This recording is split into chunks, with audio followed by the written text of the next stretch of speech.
Yo, what's good, everybody? Welcome back to the channel. And so today I'm going to talk about my experiences with several MVNO and prepaid companies that I've used over my time with mobile phones in general. So we're going way back to like 2002.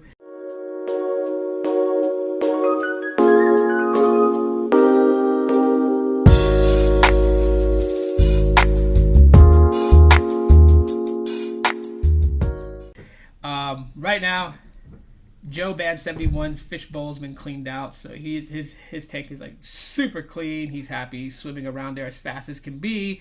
Don't ask me why his name is Joe Band 71. That's what my daughters named him. Yeah, but anyways, guys. So prepaid has gone through evolution states, and this is my experience, my journey with prepaid companies and MVNOs throughout my time. And I'm going to spend as quick as time as possible because there's a lot of them, and I don't want to drag this out. I just test screened this video prior, and the video ended up being 27 minutes long, and I'm not trying to kill you guys throughout your day, so let's get into it. So the first prepaid company that I ever had would make sure I get this correct in the timeline, would be Virgin Mobile. First one I ever had, Virgin Mobile. I went with Virgin Mobile when they had the flip phones called the Aloha. Very unorthodox style of prepaid service, geared towards teens, and they had some quirky methods where you can add on more minutes if you were running out in your bill cycle, or just add on more minutes just to have an additional amount than what you paid for already. Of course, they had the nights and weekends free from 7 p.m. till 6:59 a.m. So if you guys who know about that know what I'm talking about. That's when things got real, especially on Friday night at 7 p.m. until Sunday. Well, not Sunday, but Monday, 6:59 a.m. That's when things got real. So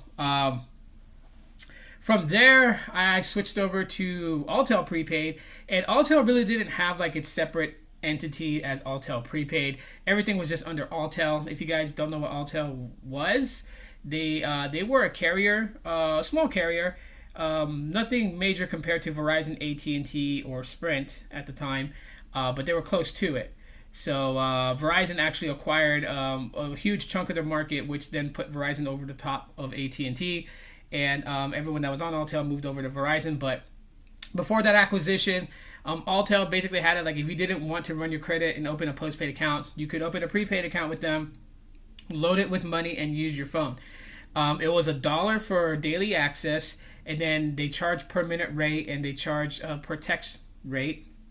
However, you did have unlimited mobile to mobile, and I believe you also had unlimited nights and weekends. So at 7 p.m. until 6:59 a.m. Calls and stuff and text was free to anyone else. So that's usually when I would talk to anybody else was at night. During the day, no. The only person I would really talk to would be like my dad, and he had Alltel, so it was unlimited mobile to mobile. After a while, when I got tired of always having to like go in and load my account with money at the Alltel store, because that's the only way you could do it. You would go to the Alltel store. They had a kiosk, like an ATM machine. You would put your money in, it would load it into your account. I decided to try MetroPCS, and this was before Metro was acquired by T-Mobile, and it was okay. It was okay service. I mean, literally I had to go to like 8 different MetroPCS stores in Eastern Texas area, only because I had a Razr V3M and I knew how to flash it using CDMA Workshop. And so I would do that. And some of them were pretty smart about their products. They knew like MetroPCS did not carry the fire red Razr V3M. So they'd be like, this is not one of our phones. We can't activate it. They went on to talk about, that they were actually using AWS and all these things. So, long story short, I was able to actually get it done, and then I got my Moto Q, which both the Moto Q and the Razr V3M was with Ant Mobile. If you guys don't know what Ant Mobile is, they were a prepaid company that piggybacked off Verizon, literally owed Verizon a ton of money, and they were more geared towards their media. Like, they had their own online media channels, which some of their shows that they had, their original shows, ended up, being sold to things like Comedy Central for them to make their money that they owed Verizon for piggybacking off of Verizon's network and not paying their dues. One of the shows I used to watch on Ant Mobile that made its way to Comedy Central was, what was it, Little Bush, Resident of the United States, which was like a mockery at the time of President George W. Bush. So, yeah.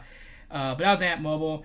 I got the Razer V3M and the Moto Q from them, and I flashed them to actually go on MetroPCS, used them for a little bit of time. But when I moved to New Mexico, Metro didn't work out there because, again, this was before T-Mobile bought them, so they didn't have nationwide access. In New Mexico, it was Cricket that was popular, Cricket Wireless, and so I didn't want to go with Cricket Wireless. I didn't want to go through all the humbug of flashing. Plus, too, moving away, going through a divorce and all that stuff really kind of took a toll on me. So instead of flashing my Razer V3M, I just went ahead and bought a Boost Mobile phone. I bought the the 335, this basic chirp phone with Boost Mobile. And the cool thing about them too, this was before they switched over CDMA, was that with the chirp phones, you can actually buy Nextel phones from eBay and use them. As I bought a Nextel BlackBerry, and was able to use that on Boost Mobile. It was actually pretty cool. Then the second BlackBerry I bought was the BlackBerry Curve Chirp Edition, and used that on Boost Mobile for a while. Moved to Arizona, continued with Boost Mobile for a while, and then LG dropped the LG Rumor Touch, and that actually made me jump over to Virgin because I wanted to try out that feature phone. So I ended up getting that, being on Virgin Mobile on the $25 plan, 300 minutes, unlimited text, unlimited data. I was good to go. Used that for some time. And then from there, after being on Virgin Mobile for a while, that's when Android was really starting to kind of like, sprout out more.